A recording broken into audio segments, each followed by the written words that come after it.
እምነታቸውን ሲቀይሩ ብዙ ጊዜ የሚሰጡት መግለጫ ነው የሚገርመኝ። ጥልቅ ውስጥ ነበርን ነው የሚሉት።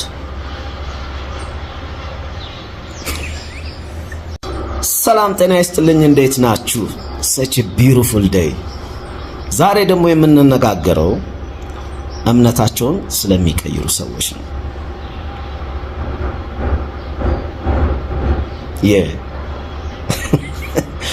በተለይ ደግሞ ሙዚቀኛ ሆነው ወይ ድምፃውያን ሆነው ከኦርቶዶክስ ቤተ እምነት ወደ ፕሮቴስታንት ቤተ እምነት የሚቀይሩ ማለት ነው። እኔ እንግዲህ በፋሚሊ ሁለቱም አሉ፣ ፕሮቴስታንትም አሉ ኦርቶዶክስም አሉ። so I don't have any problem። የኔ ዛሬ ውግንነት ከሙዚቃ ጋር ከሙዚቃ አንፃር ነው፣ ሙዚቀኛ ከመሆን አንፃር ነው። እነዚህ ሰዎች እነዚህ ድምፃውያን እምነታቸውን ሲቀይሩ ብዙ ጊዜ የሚሰጡት መግለጫ ነው የሚገርመኝ። ጥልቅ ውስጥ ነበርን ነው የሚሉት። የትኛው ጥልቅ ነው? እኮ ሶ ለምሳሌ ፕራይም ታይማቸው ላይ ደግሞ አይደለም የሚቀይሩት እምነታቸው። ፕራይም ታይም ማለት ለምሳሌ ዘፈን አድርገ ዘፈኑ ታውቆ አልበም ሊሆን ይችላል፣ ሲንግል፣ ከዛ ቱር ትወጣለህ። ያኔ ነው ትኬት እንትን ሙሉ ተችሎ ነው። ሰው ደግሞ በጣም በቃ ፍቅሩና አፕሪሺዬሽኑን ያሳያል እዛ አብሮ ካንተ ጋር ምናምን። ያ በቃ የሚያጓጓው ታይም ከፍ ይላል ዝቅ ይላል፣ ከዛ ደግሞ ከፍ ይላል። እንደዛ ነው አካሄዱ። እዛ ታይም ላይ አይቀይሩ። ያቺ ክሬሟ ታይም ላይ ዝቅ ጅው ሲል ነው እና ብዙ መውጣት የማይችሉት ከመሰላቸው ይቀይራሉ እና ጥልቁ ነው ይላሉ። አሁን በዚህ ጊዜ በጣም አስቸጋሪ የሆነው ምን እንደሆነ ታውቃላችሁ? ፈጣሪን ከማሳመን ይልቅ የሰው ልጅ ማሳመን ነው ከባድ የሆነው።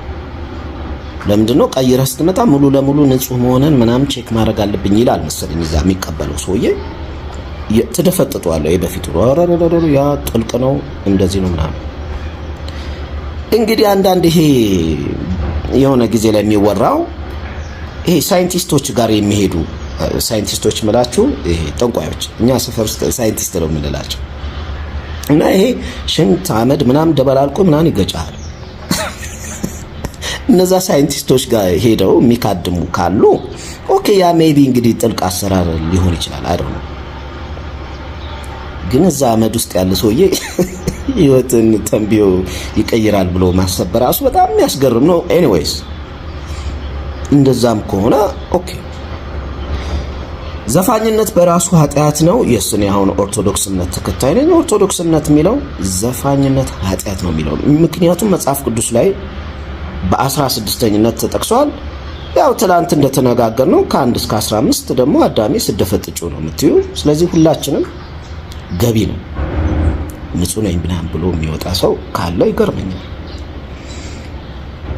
አንድ እንግዲህ እንደ ማምለጫ የሚታይ ያው እንግዲህ ለኔ ሲነግሩኝ የነበረው ትላንት በኢየሱስ ክርስቶስ ካመንን እንድናለን ነው። ሁላችንም እናምናለን። እንግዲህ ያ ነው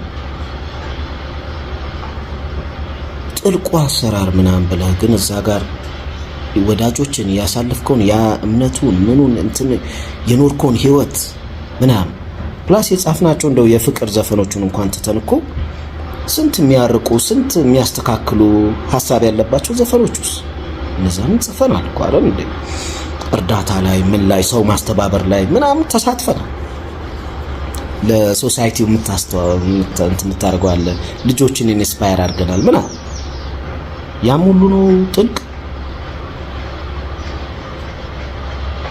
የሰው ልጅ ወደ ሆነ ነገር መቀየር መብቱ ነው፣ ግን ኮምፖዠር ሊኖር ይገባል። ያመንክበት በፊት የነበርከው ህይወት ያሳለፍከው 20 ምናምን ዓመት ጉምድ አድርገህ የምትጥለው ነገር አይደለም። ገባ?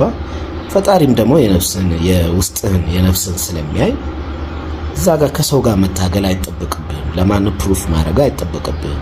ፈጣሪ ያየዋል፣ ይሰው እንትን ያርጓል። መሄድ ራሱ እኮ አይጠበቅብህም።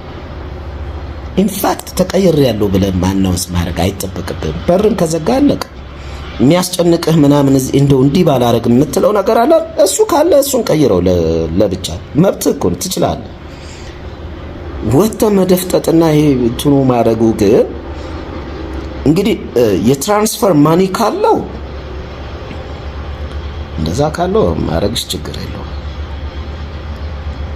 ቻፓው ካለው ማለት ነው ያው እዛ ኮንትራቱ ላይ ሊል ይችላል። ከሌለው ግን ትሩ ጄኒዩን የሆነ እንትን ከሆነ አናውንስ ማድረግ አይጠበቅብኝ። ተጸጽተ አይደለ የሆነ ነገር ረብሽው አይደል? እኔ አሁን ባለውበት በጣም ደስተኛ ነኝ። በቃ ደስ የሚል ህይወት ነው ምኖር እና ምንም የሚረብሽኝ ነገር የለም። አንተ ረብሽኛል ካልክ ግን ፊክስ ማድረግ ትችላለህ። ብዙም ተማርክ ምን ይላሉ ሌሎቹም ተከትለው እንዲያረጉ ነው። አከታተልማ አየን እኮ ሁሉም ይወጣላ ጠልቆ ነው ይላል። ሲበርድበት ነው ግን ፕራይም ታይሙ ሲጠፋ ወይ የታገለው ነገር አልሳካ ሲለው እዛ ደግሞ ሄዶ ኦኬ እዚህ ዘፋኝ የነበረው እዛ ምንድነው የሚሆነው? ብዙ ጊዜ ዘማሪ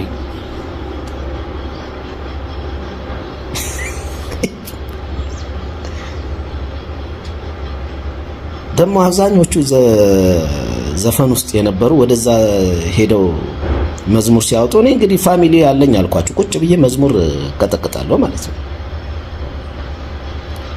የአብዛኞቹ ዘፋኞች ሄደው እዛ ሲዘምሩ አያምርም፣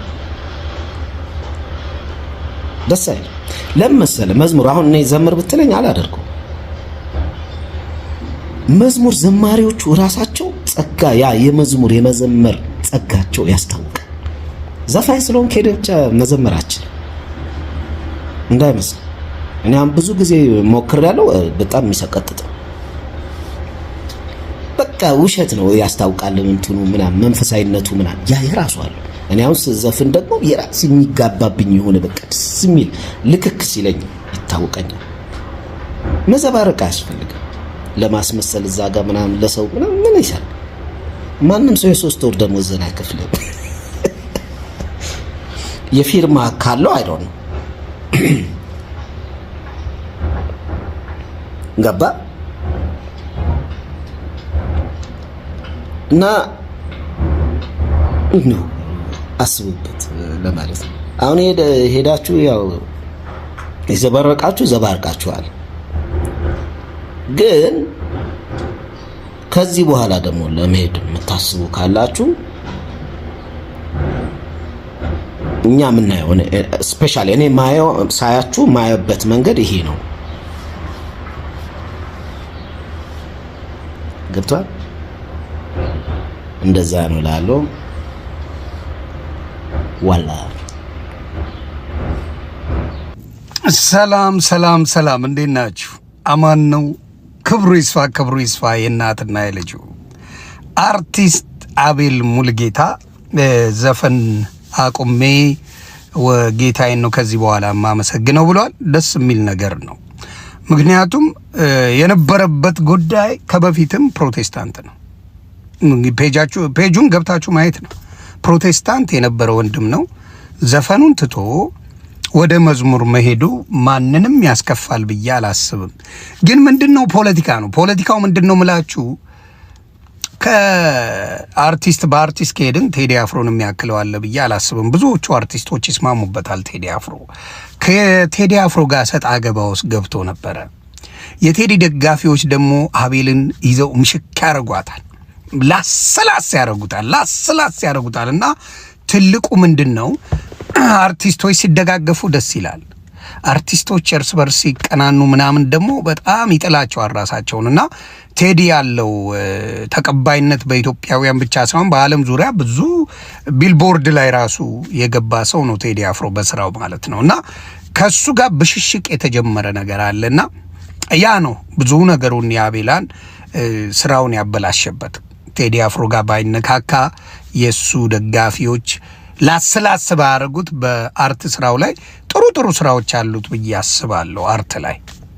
ስለዚህ ረስታችሁን ነው እንጂ ወንድምናቶቼ ማይኮ ፕራንክ ታስታውሳላችሁ? ሚኪ ማይኮ ወይም ፉርሜሳ ፕራንክ ከድሮም ጴንጤ ነበረ እንደፈለገ ዓለም ላይ ሆነና ተመልሶ ጴንጤን ጌታን ተቀብያለሁ ብሎ ዋት ያደረገ ማለት ነው። ከዛ ኢንተርቪው ሲደረግ እንደ አንተ ከድሮም እኮ ፕሮቴስታንት ነበርክ፣ ይሄ ነገር ማስጮሁ ለምን አስፈለገ ተብሎ ሲጠየቅ ብዙ ያላቸው ነገሮች አልነበሩ። ስለዚህ በጣም ግራ የሚያጋባው ነገር እንደዚህ የሚያደርጉ አንዳንድ ፕሮቴስታንት ወንድሞች ያሉ። ፕሮቴስታንት መሆን ማንም መብቱ ነው። እኔም 8 ወር ነበርኩ፣ ያው ሳልወዛገብ በፊት ማለት ነው። እዛ ገብቼ ነው የተወዛገብኩት። ምንድነው ለአቤል ወንድም የምነግርህ ምንድነው፣ የትኛውን ክርስቶስ ነው የምታመልከው? እዛ ስትገባ መጠየቅ ያለበት ጥያቄ ነው። የሙሉ ወንጌል ነው? የመሰረተ ክርስቶስ ነው?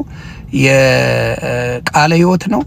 እንዲሁም ሌሎቹን መካነ ኢየሱስ ነው የሚለውን መጠየቅ አለብን። ምክንያቱም ሁሉም የተለያየ አይነት ልዩነታችን ውበታችን የሚል እምነት ስላለ ማለት ነው። ወደ ዓለምም ደግሞ ገፋ ካደረኩ ዓለም ላይ ያለው 47,000 ዲኖሚኔሽን አለ። 47,000 የተለያየ አይነት አለ። ስለዚህ ቆም ብሎ ማሰቡ መልካም ነው። ምክንያቱም የህይወት ጉዳይ ስለሆነ ከበፊትም ነህ። ግን ቢሆንም እኔ እንደኔ ጠይቀህ አረ ምን ችግር አለው? አንዱን እኮ ነው። አንዱን ካመልከው ልትለያይ አትችልም። አንድ ክርስቶስ የሚመለክበት አንድ አምላክ የሚመለክበት ልዩነት ሊፈጥር አይችልም። ምክንያቱም አካሄዱ አንድ ነው የሚሆነው። ምክንያቱም ለአንድ ክለብ እየተጫወትክ ወደ ሌላ ክለብ የምታይበት ምንም ትርጉም የለውም። ያንን ክለብ ነው ፎከስ አድርገህ ምንም ታደርገው። ኳስ ስትጫወት ለዛ ክለብ ነው ስራን የምትሰራው፣ አሰልጣኝ ያለን የምትከተለው ምናምን እንጂ የሌላ አሰልጣኝ ያለን አትሰማም። አሁን ለምሳሌ የመሰረተ ክርስቶስና የሙሉ ወንጌል ትምህርት የተለያዩ ናቸው። ስለዚህ አይ በልዩነት አንዳለን የሚባል ክርስትና የለም። እና ይሄ የተለመደው ምንድነው የሚመጣ አይዲያው የሚመስለኝ ብሔር ብሔረሰቦች አይዲያ ነው። እንደ ኢትዮጵያ ማለት ነው 86 ብሔር ብሔረሰቦች ኢትዮጵያዊ ነን እንላለን። በቋንቋ እንለያያለን፣ በባህል እንለያያለን፣ በብዙ ነገር እንለያያለን። ልዩነታችን ውበታችን የሚባለው ለብሔር ብሔረሰቦች ነው። ስለዚህ እዚህ ጋር አንተ ጋር ብትመጣ ያ ነገር አለ። ሌሎችም እመጣላለሁ። አስጌደን ደሾው ፕሮቴስታንት ነው ግን ዘፈን ዘፋኝ ነው። ሌሎችንም ላመጣልህ እችላለሁ። እነ ዳግማው የሚባሉ አቀናባሪዎች አሉ የታወቁ።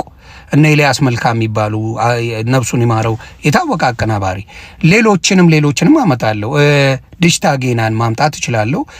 የቲክታከሩ ደግሞ ማን ነው ጆን ዳንኤልን አመጣላለሁ። የተለያዩ ናውን ፎንቴን አመጣላለሁ። የተለያዩ ፕሮቴስታንቶች አሉ። ግን ችግሩ ምንድነው እንደፈለጉ ዓለም ላይ ይሆኑና እንደ አዲስ ተመልሰናል ብለው የሆነ ከኦርቶዶክስ ጋር ብሽሽቅ የማድረግ ሙድ ይጫወታሉ። ይሄ ደግሞ ለክርስትናው ይጠቅማል ብዬ አላስብም። ስለዚህ አሁንም አንተ መጠየቅ ያለበት ጥያቄ ያንን ነው። ሁለተኛ ምንድነው እቺን ብሽሽቋን ተወዳታለህ? ለምን እንደሆነ አይገባኝም። አርቲስት የህዝብ እንጂ መበሻሸቅ የለበትም ብዬ ነው የማስበው። አንድ አርቲስት ለህዝብ ምን ላቅርብ ብሎ እንጂ የሚሰራው በምን ልበሻሸቅ የሚል ፖለቲካ አይሰራም። አርቲስት ከሆነ ካድሬ ከሆነ ይበሻሸቃል። አርቲስት ከሆንክ ግን ምንም ብሽሽቅ የለም። ለህዝቡ ታቀርባለህ። ያንን ስራህን ህዝቡ ደግሞ ወዶልህ አብረ የምትሰራቸው አብረ የምትጓዘው ነገር አለ ብዬ አስባለሁ። ስለዚህ ወንድሜ አቤል እኔ ዘፈኑን መተው እኔ አድናቂ ነኝ።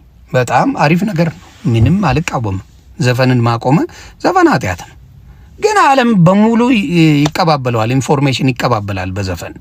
ስለዚህ ያ ነገር ስላለ ከሌላው ጋር ብሽሽቁ ይቀርና ቁጭ ብለ በደንብ ተምረ ሁኔታውን አውቀ በኋላ ደግሞ ኦርቶዶክስ ነኝ ብለ ስመጣ እርግማን እንዳይደርስም እንዲሆን ይማኛ ተሰብስበን ነው መረግም እሱ ድሮም ማማኛ አልነበር በመሱ እኮ ዘፋኝ ነው ዓለማዊ ነው ብለው እንዳይለጠልጡሽ ያራዳ ልጅ በደንብ አስበበት ብታረገው ስሜታዊ ሳትሆን ብታረገው መልካም ነው ብዬ አስባለሁ።